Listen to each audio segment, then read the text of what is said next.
Welcome to G3 media. ముందుగా headlines చూద్దాం. తెలంగాణ వ్యాప్తంగా ఘనంగా నిర్వహించిన విజయ్ దివస్ వేడుకలు. అమరవీరుల స్మారక స్తూపం వద్ద నేతల ఘన నివాళులు. బంగ్లాదేశ్ అవతరణకు త్యాగాల స్మరణతో పరేడ్ గ్రౌండ్ ఉత్సాహం. దేశ రక్షణ కోసం ప్రాణాలు అర్పించిన వీరులకు వందనం.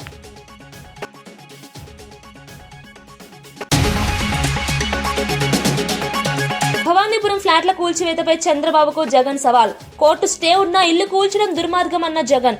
బాధితులకు న్యాయం చేయకపోతే ప్రభుత్వాన్ని వదిలిపెట్టమన్న హెచ్చరిక. వైసీపీ అధికారంలోకి రాగానే పూర్తి ఎంక్వైరీ చేస్తామన్న జగన్.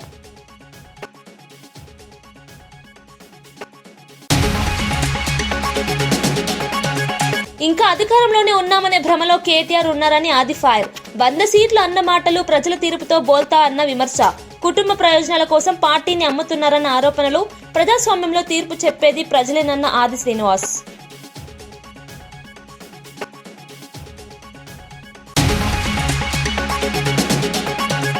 పంచాయతీ ఎన్నికల్లో దాడులకు పాల్పడితే ఊరుకోమన్న కేటీఆర్. పోలీసుల నిర్లక్ష్యంపై తీవ్ర ఆగ్రహం వ్యక్తం చేసిన కేటీఆర్. బీఆర్ఎస్ కార్యకర్తలను భయపెడితే ప్రతి దాడి తప్పదని హెచ్చరిక. ఎన్నికలు స్వేచ్ఛగా జరగాలంటే పోలీసులు నిష్పక్షపాతంగా ఉండాలని సూచన. డిజిటల్ హెల్త్ రికార్డులతో వైద్య ఖర్చులు తగ్గించాలన్న సీఎం చంద్రబాబు. సంజీవని ప్రాజెక్టుతో రాష్ట్ర వ్యాప్తంగా హెల్త్ డేటా విప్లవం. ప్రతి పౌరుడికి ఒకే ప్లాట్ఫారంలో ఆరోగ్య సమాచారం లక్ష్యం. నివారణ వైద్యమే భవిష్యత్ దారి అని వైద్యులకు సీఎం సూచన.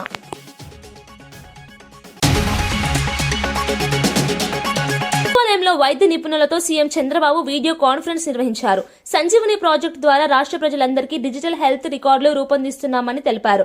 ప్రతి పౌరుడి ఆరోగ్య వివరాలు ఒకే ప్లాట్ఫారంలో ఉండేలా చర్యలు తీసుకుంటున్నట్లు వెల్లడించారు. ప్రివెంటివ్ వెల్నెస్ పై ప్రత్యేకంగా దృష్టి పెట్టాలని వైద్యులను కోరారు. వ్యాధులు వచ్చిన తర్వాత చికిత్స కంటే ముందే నివారణే ముఖ్యమని స్పష్టం చేశారు. డిజిటల్ ఏఐ ఎనేబుల్డ్ హెల్త్ టెక్నాలజీతో సేవల నాణ్యత పెంచాలని సూచించారు.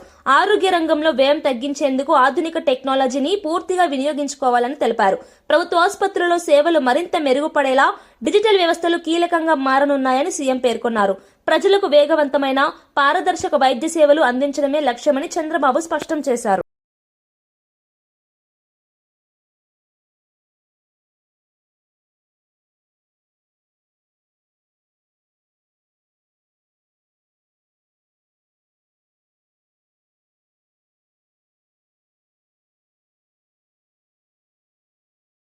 రాహుల్ గాంధీని చూసినప్పుడే బీజేపీకి భయం పట్టుకుందని ఎమ్మెల్సీ అద్దంకి దయాకర్ వ్యాఖ్యానించారు.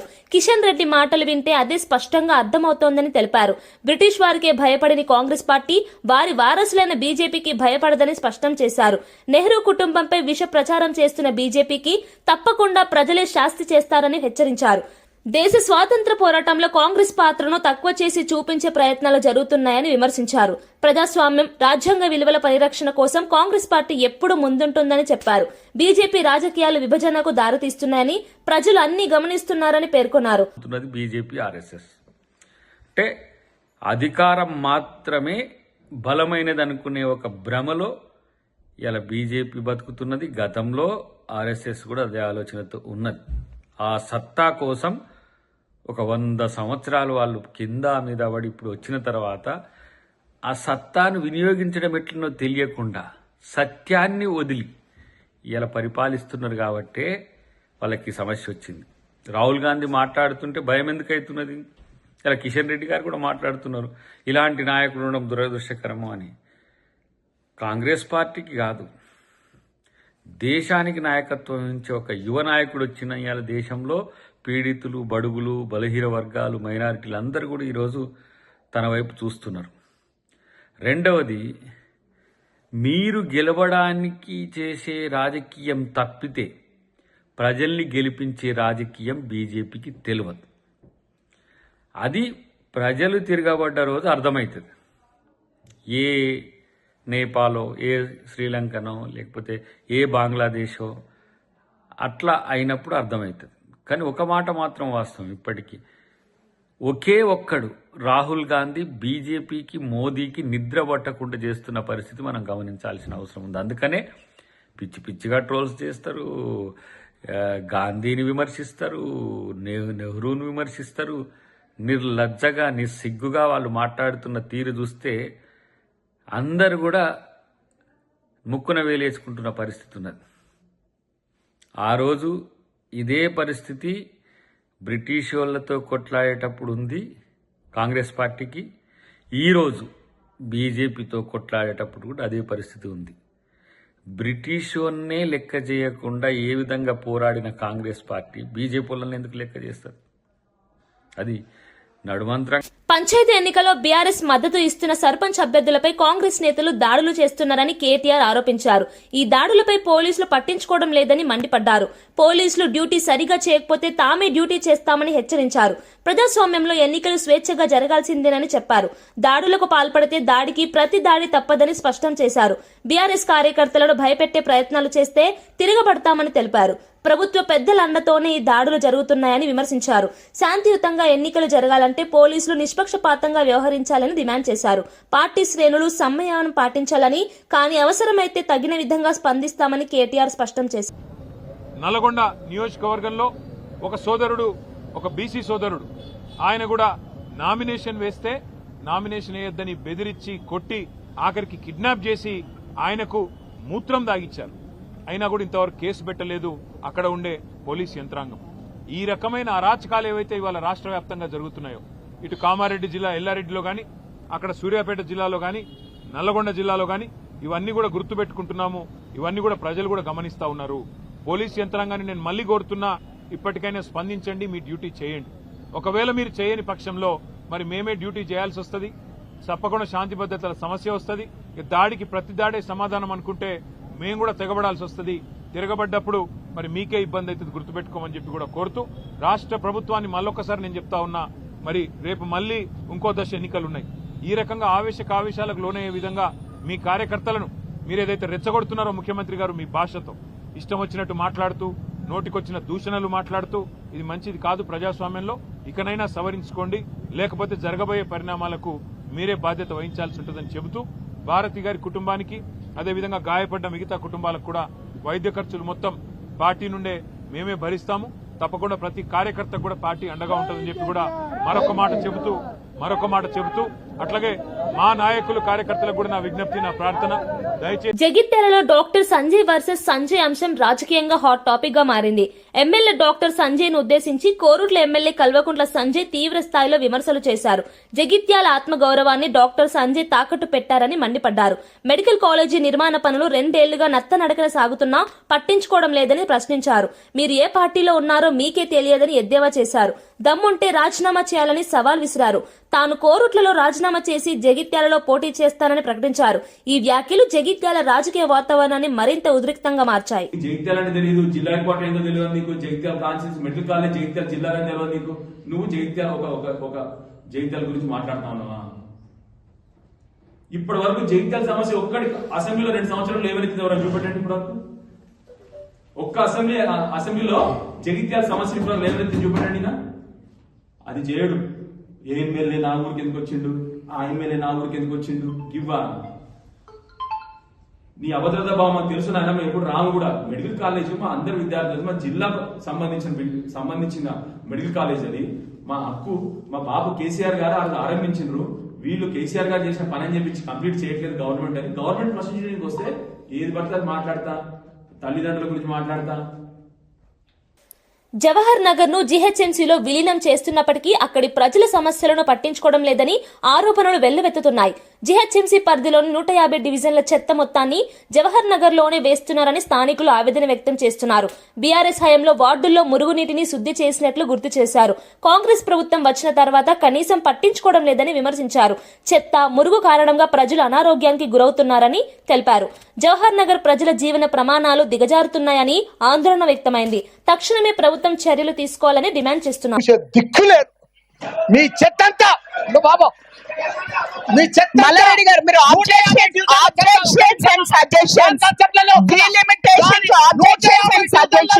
చెత్త తీసుకొచ్చారు. చెత్త గురించి ప్రజలు చచ్చిపోతున్నారు, బారిన పడుతున్నారు. చెత్త గురించి మాట్లాడట్లేదు, వాళ్ళ చెత్త గురించి మనం మాట్లాడట్లేదు. మేము వేరే వాళ్ళకి ఇవ్వాలి. Mic we have to give it to somebody else. We have to give the mic to somebody else. We have to give the mic to somebody else. No. మీరు objections and అండ్ సజెషన్స్ గురించి మాట్లాడితే మాట్లాడే. We are not talking about sanitation. Financial సిటీలో 1,177 కోట్లు పోతుంది ఎకరా. అది బంగారు గుట్ట, ఈడ చెత్త గుట్ట. దాన్ని తీసుకొచ్చి ఇట్లా నో కలుపుతారు.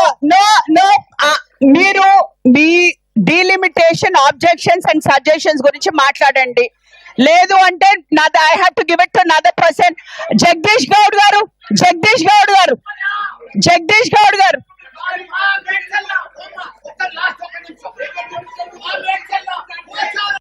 లక్షన్నర ఓట్లుంటే జవహర్ నగర్ లో 2 చేసిండ్రు.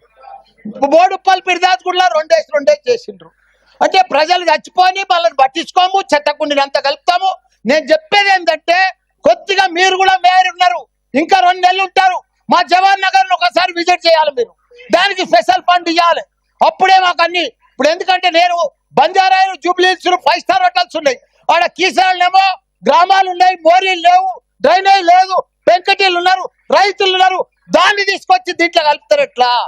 నేను అది చెప్పేది. దానికోసం స్పెషల్ ఫండ్ ఇవ్వాలి, స్పెషల్ ఇంటిగ్రేట్. ఇంకోటి Medchal sir, commissioner sir, Medchal ring road అవతలన్నది Medchal municipality.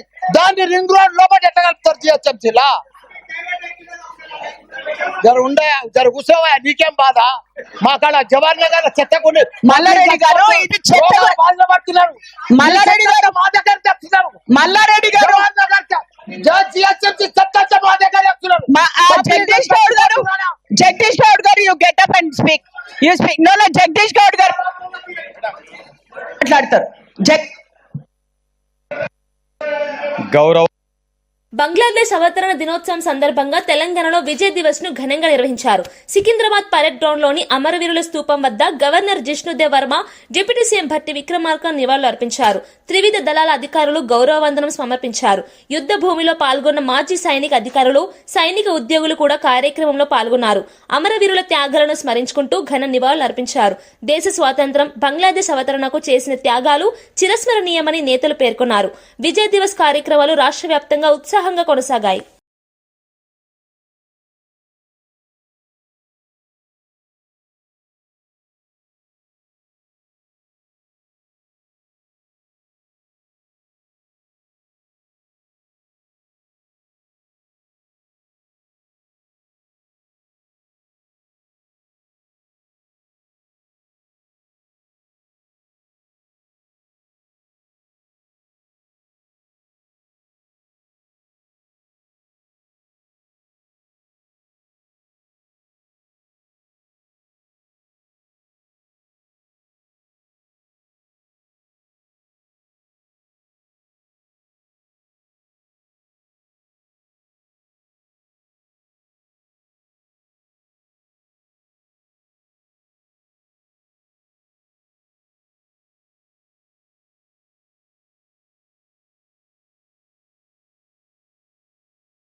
Visakha economic corridor ద్వారా ఉత్తరాంధ్ర ప్రాంతం అన్ని విధాలుగా అభివృద్ధి చెందుతుందని మంత్రి కొండపల్లి శ్రీనివాస్ తెలిపారు.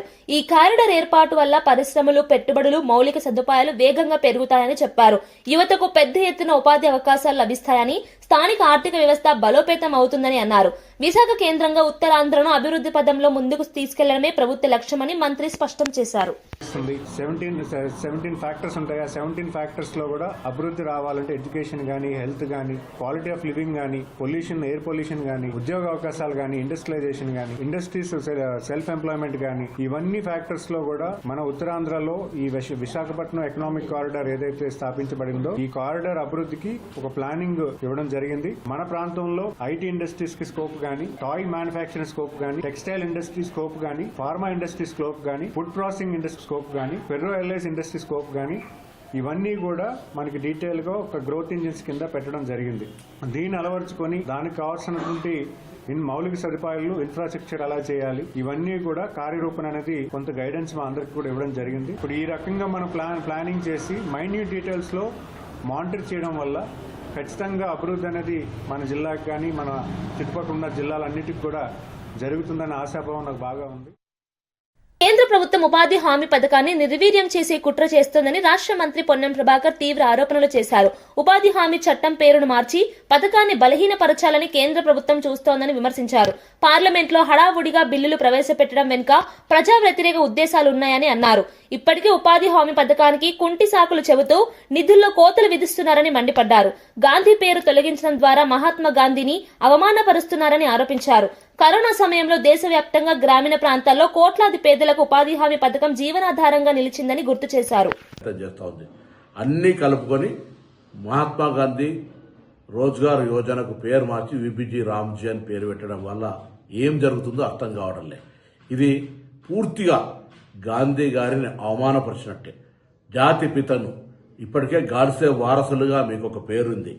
ఇంత పెద్ద కార్యక్రమం గ్రామీణ ప్రాంతాల్లో జరిగే విధంగా ఉపాధి పేదలకు ఒక అవకాశంగా ఉన్న ఈ కార్యక్రమం రూపురేఖలు మార్చడం ద్వారా, పేర్లు మార్చడం ద్వారా రాక్షసానందం పొందుతా ఉన్నారు కావచ్చు.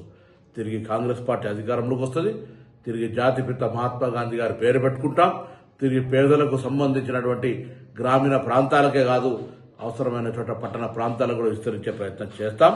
ఇది దేశంలో ఒక వెన్నెముక లాంటి లైఫ్ లైన్ పేదలందరికీ. మహాత్మా గాంధీ జాతీయ గ్రామీణ ఉపాధి హామీ పథకం చట్టం స్థానంలో కేంద్ర ప్రభుత్వం కొత్త చట్టాన్ని తీసుకొచ్చే ప్రయత్నం చేస్తోంది.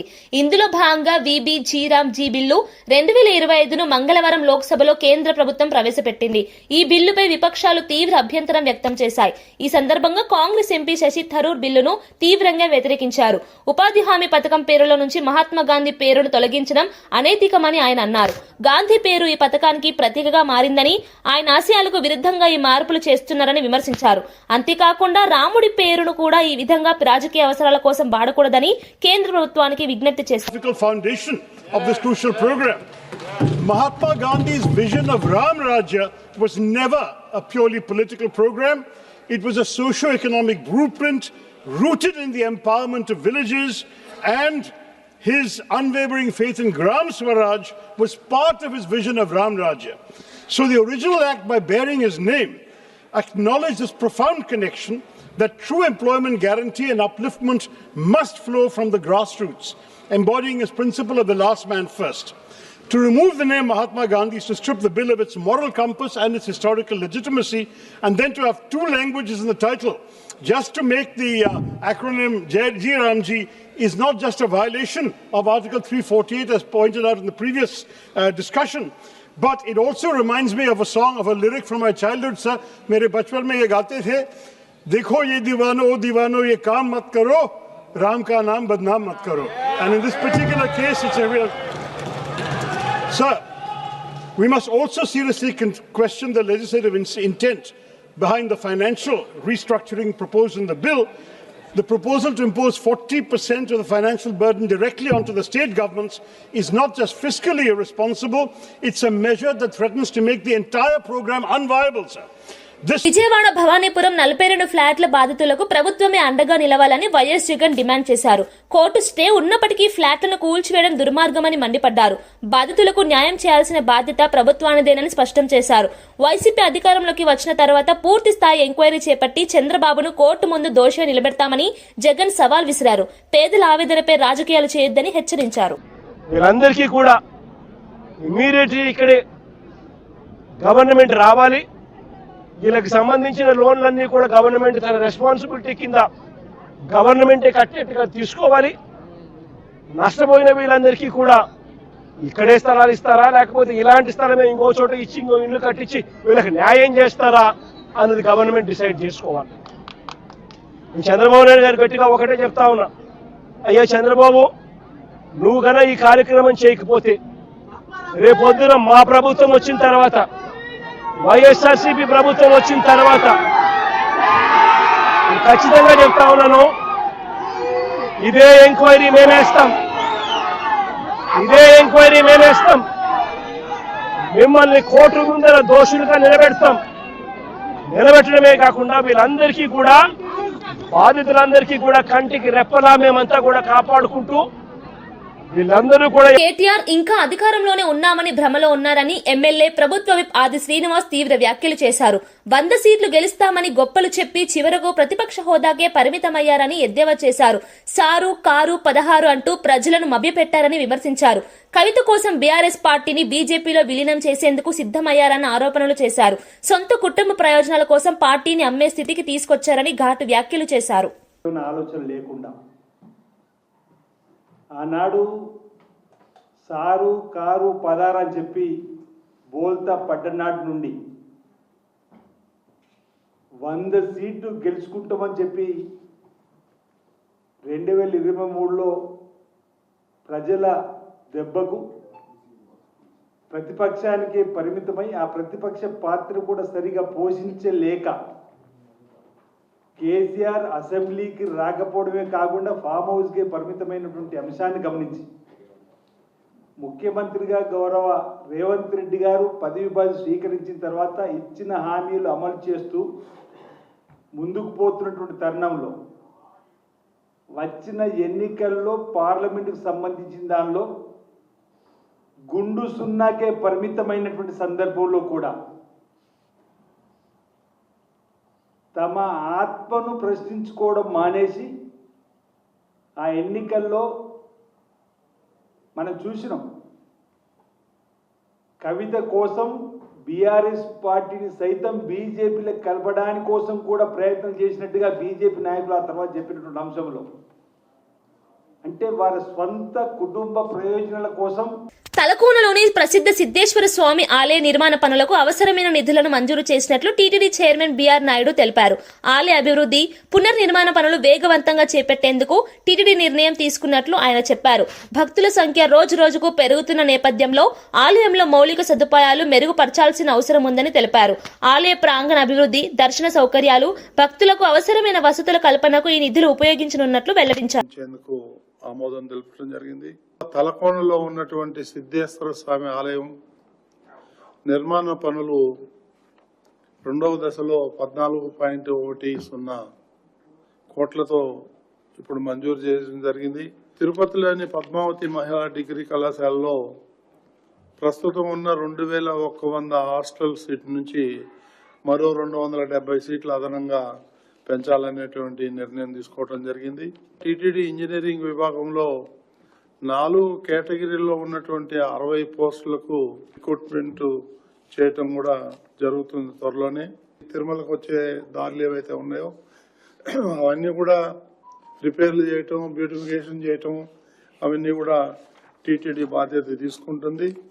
టీటీడీ ఎస్వి జూనియర్ కళాశాల, ఎస్విడబ్ల్యూ జూనియర్ కళాశాల, డే స్కాలర్ మధ్యాహ్న భోజనం, వీళ్ళందరికీ కూడా మధ్యాహ్నం భోజనం అందించాలనేటువంటి నిర్ణయం కూడా తీసుకోవడం జరిగింది. తిరుమలలోను కాలిబాటలో ఉన్న పురాతన గల నిర్మాణాల పరిరక్షణ కొరకు ప్రత్యేకంగా ఒక విభాగం ఏర్పాటు చేసి అనుభవం గల అధికారుల నియమానికి వాళ్ళకి ఆమోదం చేయటం కూడా జరిగింది. వార్తలు ముగించే ముందు ముఖ్యాంశాలు మరోసారి. తెలంగాణ వ్యాప్తంగా ఘనంగా నిర్వహించిన విజయ్ దివస్ వేడుకలు, అమరవీరుల స్మారక స్తూపం వద్ద నేతల ఘన నివాళులు, బంగ్లాదేశ్ అవతరణకు త్యాగాల స్మరణతో పరేడ్ గ్రౌండ్ ఉత్సాహం, దేశ రక్షణ కోసం ప్రాణాలు అర్పించిన వీరులకు వందనం.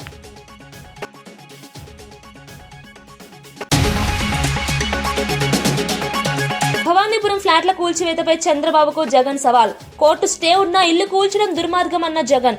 బాధితులకు న్యాయం చేయకపోతే ప్రభుత్వాన్ని వదిలిపెట్టమన్న హెచ్చరిక. వైసీపీ అధికారంలోకి రాగానే పూర్తి ఎంక్వైరీ చేస్తామన్న జగన్.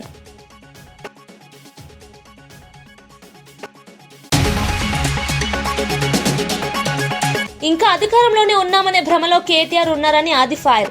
100 సీట్లు అన్న మాటలు ప్రజల తీర్పుతో బోల్తా అన్న విమర్శ. కుటుంబ ప్రయోజనాల కోసం పార్టీని అమ్ముతున్నారన్న ఆరోపణలు. ప్రజాస్వామ్యంలో తీర్పు చెప్పేది ప్రజలేనన్న ఆది శ్రీనివాస్.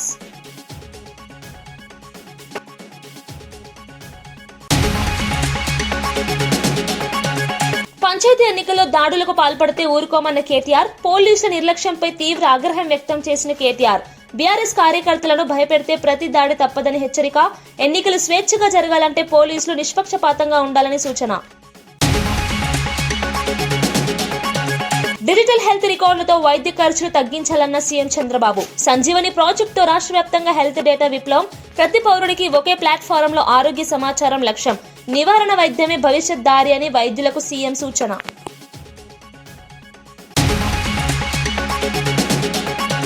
ఇవి ఈనాటి వార్తా విశేషాలు. మరో బులెటిన్లో మళ్ళీ కలుద్దాం. నమస్కారం.